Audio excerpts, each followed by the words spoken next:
শিক্ষার্থী বন্ধুরা, আশা করি তোমরা সবাই খুব ভালো আছো। আমিও খুব ভালো আছি। আজ আমি তোমাদের সামনে মাধ্যমিক 2025-এর ভূগোলের গুরুত্বপূর্ণ কোশ্চেনের অ্যান্সার নিয়ে এসেছি।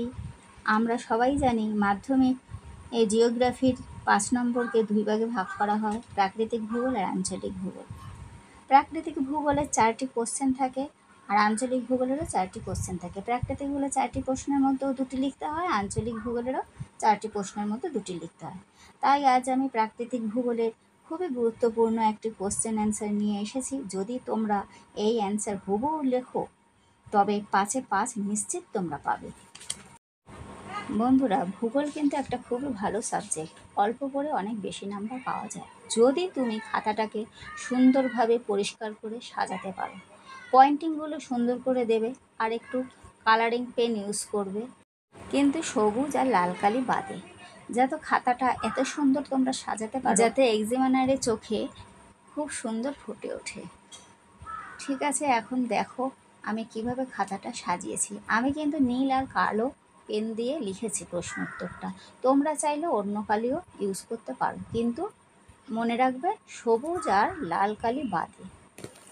তাই আমার অনুরোধ, ভিডিওটাকে না টেনে পুরোটা দেখবে এবং ভালো লাগলে একটা লাইক ও কমেন্ট করবে আর বন্ধুদের কাছে শেয়ার করতে ভুলবে না।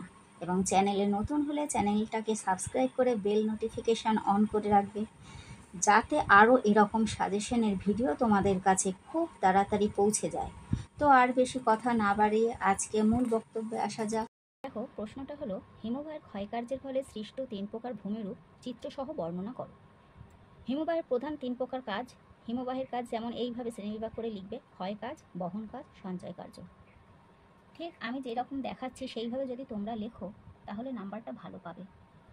নিম্নে হিমবাহের ক্ষয়কার্যের ফলে সৃষ্ট 3 প্রকার ভূমিরূপ সম্পর্কে আলোচনা করা হলো।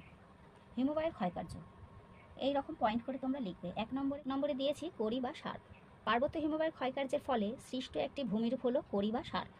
এবার তোমরা এরকম পয়েন্ট করে সংজ্ঞা দেবে: পার্বত্য অঞ্চলে হিমবাহ চলার পথে উৎপাটন ও অবঘর্ষ ক্ষয় প্রক্রিয়া সৃষ্ট হাতলযুক্ত ডেকচিয়ারের ন্যায় যে ভূমিরূপ গঠিত হয়, ফ্রান্সে তাকে সার্ক বা ইংল্যান্ডে তাকে কড়ি বলে। তোমরা একটা ছবি দেবে, এরকম পয়েন্টিং করবে, নিচে চিত্র বলে কড়ি বা সার্ক লিখবে। সংজ্ঞার পরে লিখবে বৈশিষ্ট্য। 3টে পয়েন্ট দেবে। এগুলো পার্বত্য অঞ্চলে দেখা যায়। এগুলি দেখতে হাতলযুক্ত ডেকচিয়ারের মতো। এগুলিতে মাঝের মধ্যে জল জমে হ্রদের সৃষ্টি হয়, তাকে কড়ি হ্রদ বলে। উদাহরণ দিতে হবে: আন্টার্কটিকার ওয়ালকট শার্ক বৃহত্তম ও গভীরতম শার্ক। এটা শর্ট প্রশ্ন তোমাদের আসতে পারে। দেখো, 2 নম্বর পয়েন্ট ঝুলন্ত উপত্যকা। পার্বত্য হিমবাহের ক্ষয়কার্যের ফলে সৃষ্ট একটি ভূমিরূপ হলো ঝুলন্ত উপত্যকা।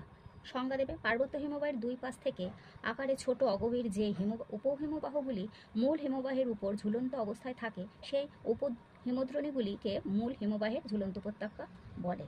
এইরকম একটা ছবি দেবে, এরকম পয়েন্টিং করবে, নিচে আগের মতোই ঝুলন্ত উপত্যকা এরকম চিত্র লিখবে। বৈশিষ্ট্য: এগুলি জল বিভাজিকার সৃষ্টি করে। 2 নম্বর, এগুলি মূল হিমবাহের উপর ঝুলন্ত অবস্থায় থাকে। এগুলি আকার মূল হিমবাহের থেকে ছোট হয়। উদাহরণ দেবে বদ্রীনাথের কাছে ঋষিগঙ্গা উপত্যকা। বন্ধুরা, এই প্রশ্নের উত্তরটার পিডিএফ কমেন্ট বক্স এবং ডেসক্রিপশানে তোমরা পেয়ে যাবে। আচ্ছা, এবার আসছি 3 নম্বর, রসেমতানি। হিমবাহের ক্ষয়কার্যের ফলে সৃষ্ট একটি ভূমিরূপ হলো রসেমতানি। সংজ্ঞা: হিমবাহের ক্ষয়কার্যের ফলে একদিক ঢালু ও মসৃণ ও অপর দিক খাড়া ও অমসৃণ যে ভূমিরূপ গড়ে ওঠে তাকে বলে রসেমতানি। এই রকম তোমরা ছবি এঁকে দেবে, পয়েন্ট করবে, নিচে রসেমতানি লিখে দেবে। বৈশিষ্ট্য: এটি একটি মাত্র শিলায় গড়ে ওঠে। এটির একদিক মসৃণ ও অপর দিক অমসৃণ হয়। এটির দৈর্ঘ্য ছোট কিন্তু উচ্চতা বড়। এরকম উদাহরণ দিয়ে দেবে সবকটার মতো। ল্যাম্বার্ট ডোম। বন্ধুরা, তোমাদের মনে হচ্ছে যে আমি খুবই ছোট করে উত্তর লিখেছি, কিন্তু তোমরা এই রকম সহজ ভাষায় ছোট করে এরকম পয়েন্ট করে যদি উত্তরটা লেখো তোমরা সহজেই 5-এ 5 পাবে, এটা আমার দীর্ঘ বিশ্বাস। আর এই রকম সহজ ভাষায় যদি তোমরা লেখো তোমরা পুরোই নাম্বারটা পাবে। তোমরা এরকম যদি উত্তর পেতে চাও তাহলে তোমরা আমাকে কমেন্ট করো, আমি অবশ্যই তোমাদেরকে ইউটিউবে এরকম ভিডিও বানিয়ে দেবো। তোমরা এই প্রশ্নটা রেডি করে রাখবে, তোমাদের জন্য কিন্তু 2025-এর জন্য খুবই ইম্পর্টেন্ট। আমার মনে হয় এই প্রশ্নের উত্তরটা অবশ্যই আসবে, তোমরা তৈরি করে রেখো। আর আরও যদি তোমরা অন্যান্য ইম্পর্টেন্ট প্রশ্ন তোমাদের জানতে ইচ্ছা হয় আমাকে কমেন্ট করো, আমি চেষ্টা করব তোমাদেরকে পাঠিয়ে দিতে। কেমন লেগেছে তোমাদের এই ভিডিওটা আমাকে কমেন্ট করে জানাবে, যাতে আমি তোমাদেরকে আরও এইরকম প্রশ্ন ভিডিও করে পাঠিয়ে দিতে পারি। তাহলে এখানেই আমি আজকে শেষ করলাম। তোমরা সবাই ভালো থেকো, সুস্থ থেকো।